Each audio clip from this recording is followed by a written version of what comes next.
violation of no due process and unjust vexation. Kasi hindi namin kino-question yung rules. Every country, every nation, even establishments, may kanya-kanya po tayong rules. Ang kino-question po dito, yung due process. Paano po ba ginawa? Kagaya nito, they issued multiple violation. Walang pirma ni isa. Saan ka nakakita ebidensya blanco? And then each violation, worth 3,000. Pag milyonaryo ka pala, ang daling gumawa ng pera, blankong papel lang ang dami-dami. Surprise! Nalayas ka na, first eviction, ganon. Yes. Yes. Naging dismiss po siya. Tinanggap po itong multiple violation na walang perma po as evidence. Wala pong perma ni isa. This was not being served sa akin. Ni isa, hindi po nila sinerve sa akin to. Kasi dapat, kung sinerve nila sa akin to, refuse to sign, lagyan mo isa-isa. Diba? Yes. Yes.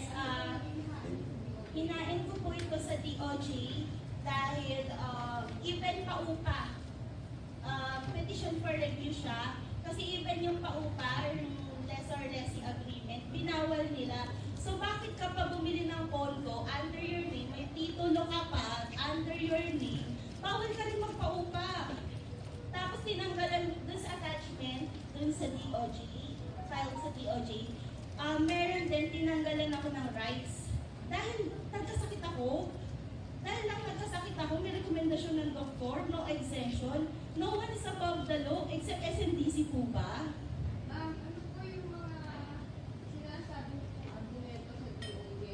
Yes. Ano po yung hinihingi po sa DOJ? Yes. Opo, sa DOJ po kasi, based on Condo Act law, dapat po sa RA 7899, yan po yung amended, galing siya ng RA 4726.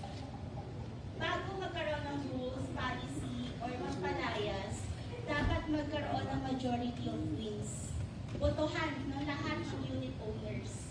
And then pangalawa, yung titled under my name, tapos bawal magpaupa. So bakit ka pa bumili ng condo, bawal ka rin magpaupa? Ano gagawin mo sa condo? Pinalayas ka.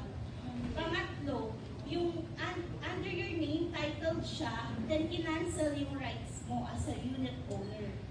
So ano po yung hinihingi niyo tulong kay Secretary Rimulya? Tungkol po dun sa mga decision ng prosecutor ng MCD. Saan ba may Secretary Rimulya? Kay DOJ Sec Rimulya, humingi po ako ng tulong to review this case. Kasi una sa lahat po, lahat ng ebidensya ng SMDC and Greenpeace admin, blanco po. Sila nag-issue ng multiple violation na walang pirma ni isa. Sila nag-issue, sila rin yung nag-receive. Hindi man na-serve sa akin. Sana man lang, di ba, kahit sa LTO na lang, kung hindi na-serve, dapat may CCTV, may proof ka. Eh sila talaga totally wala basta lang basta. Saan po kayo nakakita ng batas na basta lang? We're not questioning yung rules ng condo. Ang sa akin lang, each nation, each country, even establishments, may kanya-kanyang rules. Ang akin lang yung due process po. Yung po bang condominium unit nyo, ano ba yan? Apo, ito po yung titulo under my name. Magkano po yung nabayaran? Actually, sa developer, fully paid na siya. Kaya siya nasa name ko na-transfer na sa akin. So, nung panahon kasi na nakuha ko siya, mura pa siya.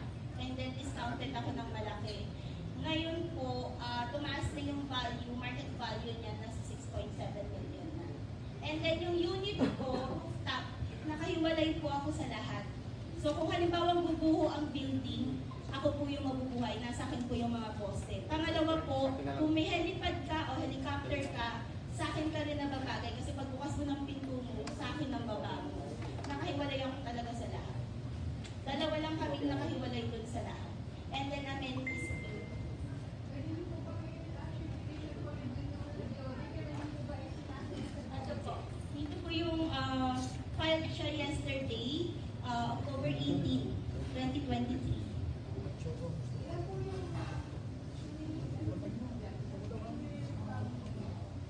I think 24, including SMDC, Development Corp, Board of Directors, Hansi, Henry C. Jr., Teresita C. Bono, Elizabeth C., and then marami pang iba. Greenleaf Board of Trustee, kasi sila yung ayaw even magpaupa. Yun, sana masasabi ko lang po, sana nagparenta na lang kayo, hindi na lang kayo nagbenta ng kondo. Kasi kung anytime pala pwede nyong hilahin dahil lang nagkasakit yung tao, hindi lang po kayo magiging bilyonaryo, magiging trilyonaryo pa kayo kasi bebenta nyo ulit ang bebenta. What if, arregulin po ng family? Ano po? Arregulin po kayo ng nireklamo mo. Kasi matagal na pong case file 2 eh. So wala naman ako nakakausap sa kanila. So dinidedma ako. And then tinatanggap po ng justice system yung blankong ebidensya.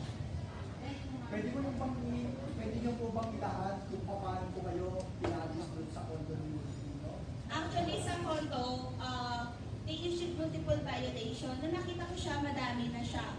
So nakita ko lang siya sa mailbox ko na for eviction na ako. And then puputulan ako ng tubig. Nag-email sila sa lahat na puputulan. Kasi normally yan, even nung pandemic, di ba bawal magputol ng tubig ko, tsaka kuryente. Sila nagpuputol sila once na may lapses ka. Pero ako, linawin ko, wala akong utang ni Siputulin. Updated yung regular dues ko. Doon sa violation lang po, nanghihingi ako ng proof nila on each violation, date and time, dapat tally yun. Dapat may CCTV man lang sila o kahit any proof, hindi yung blanco talaga. Kasi pag blanco, wala po siya pinagkaiba sa kotong. Diba? Kotong siya. So, wag naman po ganun, binilan na nga kayo ng kondo eh, gagawin niyo pa negosyo. Wag po ganun. Ma'am, isolated ba to or meron din pa nagre-reklamo? Sa condo, marami po nagre-reklamo kasi yung rules nila kakaiba. And then no exception talaga. Sa batas ng Pilipinas, wala po nakalagay na no exception. In every rule, there's always an exception, di ba? Pero kami, even yung pag bibili ka ng TV, dapat mag-live ka muna. Monday to Friday lang. Kasi pag pinasok mo yun ng appliances mo ng Sabado-Linggo, may violation ka ulit. May charge ka ulit. Ganun doon. So lahat ng tao doon, kahit pumunta kayo sa entries, madami nagre-reklamo. Naniningil din sila ng special assessment na 115 million na paghahatian namin for 5 years na walang bidding. Yung halaga ng nila, maglalagay daw sila CCTV on common areas, milyon ng bawat isa. Pa kami nakadikit na diamante. Milyon ng bawat isa eh. Kanina sinasabi mo yung association, hindi resident mo. Hindi po. Ang tawag dyan, Board of Trustee, hindi kami nagbobotohan ever since. Never nagkaroon ng botohan at they're all employees of SMDC. Pag chinek nyo yung LinkedIn nila, nakalagay doon, employees sila ng SMDC. Mga AVP sila ng SMDC. So paano nila kami mauunawaan? Dapat homeowners na rin, di ba? Nakaupo doon. Paano mo mauunawaan yung isang bagay kung negosyo pa rin? Di ba? Negosyo talaga yan. Dapat na nakaupo homeowners. Mensahe nila sa SMDC. Sa SMDC, message ko lang po, to SMDC and Greenpeace admin, wala pong nangarap magkasakit. Kahit ngayon, bumili ka ng kondo, 6 years from now, hindi mo alam kung ano magiging sakit mo, di ba? Kahit may bolang kristal ka, hindi mo mahuhulaan kung ano yung exact na magiging sakit mo dahil walang nangarap magkasakit.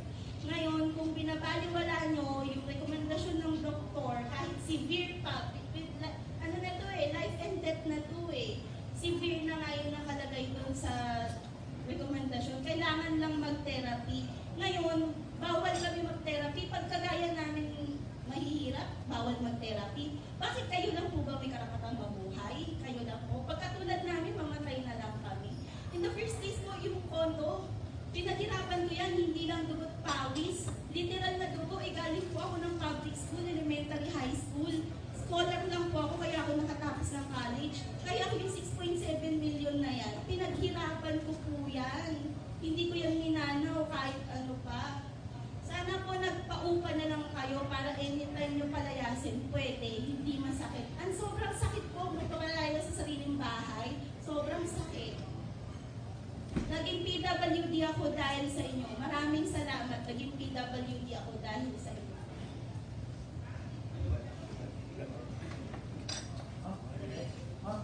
Pwede bang, nandiyan ba yung contact mong condo title? Pwede pakilahat, ma'am?